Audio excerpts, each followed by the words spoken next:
السلام علیکم ورحمۃ اللہ وبرکاتہ۔ الحمد للہ وسلام علی عباده الذین اصطفى۔ اللہم صلی وسلم علی نبینا محمد صلی اللہ علیہ وسلم۔ اما بعد، اعوذ باللہ السمیع العلیم من الشیطان الرجیم من حمزہ ونفسہ ونفخہ۔ والذین هم لأماناتهم وعہدهم راعون۔ صدق اللہ العظیم۔ حضرت محترم، اکثر ہمارے لین دین کے معاملات میں ادھار کی شکل میں کاروبار بھی کیا جاتا ہے، کام کاج بھی کیا جاتا ہے، اور کئی بڑی بڑی ڈیلز بھی کی جاتی ہیں، یا قسطوں کی شکل میں، یا قرض کی شکل میں، یا ادھار کی شکل میں کاروبار کیا جاتا ہے۔ لیکن ان میں سے جو ایک مین چیز ہے ادھار والا معاملہ، کیونکہ اکثر اس میں یہ کم ہوتا ہے کہ کوئی چیز دے کر ادھار لیا جائے۔ عموماً زیادہ تر اس میں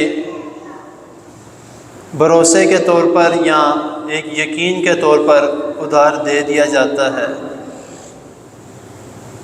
تو جس کے متبادل جو ہے وہ لینے والا شخص وہ یہ کہہ دیتا ہے کہ میں اس کو استعمال کر کے آپ کو اسی طرح واپس دے دوں گا جس طرح آپ نے مجھے دی۔ تو اسی لیے اس طرح کے معاملات میں نبی کریم صلی اللہ علیہ وسلم نے سختی بھی کی ہے، اور اس کا طریقہ کار بھی رسول اللہ صلی اللہ علیہ وسلم نے ہمیں باقاعدہ بتایا ہے۔ اور جو ابھی میں نے آپ کے سامنے آیت کریمہ تلاوت کی ہے سورۃ مومنون کی، اس میں بھی اللہ رب العزت نے انہی لوگوں کو بہترین ایمان والا کہا ہے جو اپنے وعدوں کا خیال کرتے ہیں، اپنی امانتوں کا خیال کرتے ہیں۔ تو جو ادھار ہے وہ بھی ایک امانت کی شکل ہے، ایک ضمانت کی شکل ہے۔ تو جب کوئی شخص کسی سے ادھار لیتا ہے تو اس کا مطلب یہ نہیں ہے جو چیز اس نے لی ہے وہ اسی کی ہو گئی ہے۔ اس کو واپس کرنا اور اسی طرح واپس کرنا اس کے اوپر فرض ہے۔ اور یہاں تک کہ اگر کوئی شخص کسی سے اس نے ادھار لیا ہے اور وہ فوت ہو جاتا ہے، تو جب تک اس شخص کا وہ ادھار واپس نہیں کیا جاتا تب تک اس کی وراثت کی تقسیم نہیں کی جا سکتی۔ یہ بھی اسی طرح کی شکل ہے جس طرح قرض کی شکل ہے۔ اور نبی کریم صلی اللہ علیہ وسلم نے حضرت جابر بن سمرہ رضی اللہ تعالی عنہ اس حدیث کے راوی ہیں، وہ بیان کرتے ہیں کہ نبی کریم صلی اللہ علیہ وسلم نے فرمایا کہ جو کچھ تمہارے ہاتھوں نے لیا ہے جب تک تم اس کو ادا نہ کر دو وہ تمہارے ذمہ رہتا ہے۔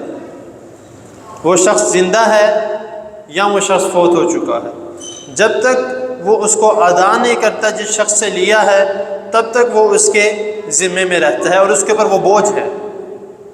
اگر وہ قیامت تک اس کا کوئی اتارتا نہیں ہے، وہ ادھار جو اس نے لیا تھا وہ کسی نے دیا نہیں ہے اس شخص کو واپس جس سے لیا تھا، الا یہ کہ وہ معاف کر دے۔ اگر وہ معاف نہیں کرتا اور جس کے ذمے وہ ادھار ہے تو قیامت والے دن اس کو اس کی نیکیوں کے بدلے وہ جو بھی چیز ہے وہ نیکیوں کے بدلے میں اس کو دینی پڑے گی۔ تو اسی لیے اس کا ہمیں خاص خیال رکھنا چاہیے۔ اگر کسی نے آپ کے اوپر یقین کر کے، آپ کے اوپر بھروسہ کر کے، اعتماد کر کے آپ کی کسی معاملے میں ادھار کی شکل میں مدد کی ہے، آپ کے اوپر احسان کیا ہے، تو آپ کے اوپر حق ہے، فرض ہے کہ اس کا جو رقم ہے یا جو بھی چیز سے اس نے دے کے آپ کے اوپر احسان کیا اس کو واپس کی جائے اور اسی طرح واپس کی جائے۔ اکثر اس طرح ہوتا ہے کہ جو چیز اگر کسی نے دی ہے کسی چیز کی شکل میں ہے تو جب اس کو واپس کرتے ہیں تو اس کو کوئی خرابی ہو جاتی ہے یا کوئی ایسے مسئلہ تو وہ کہتا ہے کہ یار تھوڑا بہت اس طرح مسئلہ ہو گیا تو آپ لے لو، تو یہ طریقہ کا درست نہیں ہے۔ جو جس طریقے سے آپ نے اس سے لی ہے اس کو اسی طریقے سے واپس کرنا آپ کے اوپر حق ہے، فرض ہے۔ ہاں اگر کوئی مسئلہ مسائل بن گیا ہے تو آپ کے اوپر یہ بھی لازم ہے کہ اس کو ٹھیک کرانے کے لیے اس کو باقاعدہ اس کی رقم ساتھ دیجیے کہ اس میں یہ مسئلہ بن گیا ہے تو آپ یہ ساتھ تھوڑی سی رقم لے لیں، آپ اس کو ٹھیک کروا لینا۔ یہ ایک طریقہ کا جو نبی کریم صلی اللہ علیہ وسلم ہمیں بتایا۔ تو اگلی حدیث میں امانت کے متعلق جو ہے وہ، کیونکہ یہ بھی ہمارے معاشرے میں امانت اور خیانت یہ دو چیزیں ہیں، انشاءاللہ تعالیٰ اس کے متعلق جو ہے وہ بیان کیا جائے گا۔ تو اللہ تعالیٰ کے حضور دعا ہے اللہ تعالیٰ ہمیں جو سنا ہے اس کو سمجھنے کے، اس پر عمل کرنے کی توفیق عطا فرمائے۔ جزاکم اللہ۔